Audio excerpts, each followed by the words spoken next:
गोटे बाइक रे दुई जन युवक आउ मझिरे बसी थाए सही युवती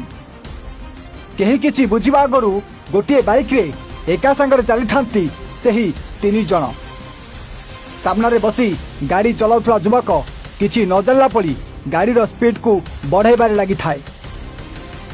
आ पछरे थिबा युवक ताकू जल्दी जल्दी जीवा पाई कही पार्टी करू थाए किंतु मझिरे थिबा से युवती काहाकू किछि न जणाई मुंड तलकू करी बसी थाए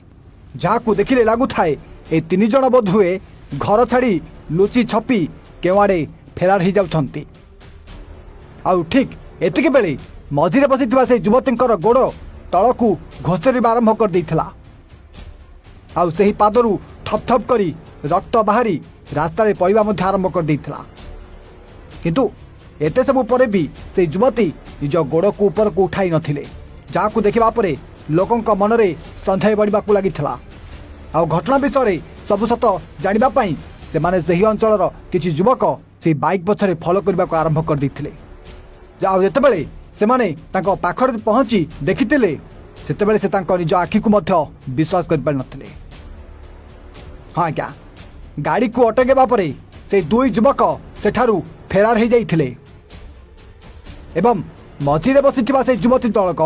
तले पड़ जाइथिला आउ सबुठारु आश्चर्यर कथा हेउची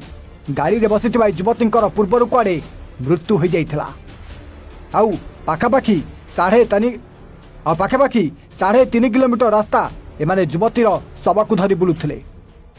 तेबे ए घटना अन्य केउठी नुहे बरं राजधानी भुवनेश्वर धौली ठारू लिंगीपुर अंचल रे देखा मिलता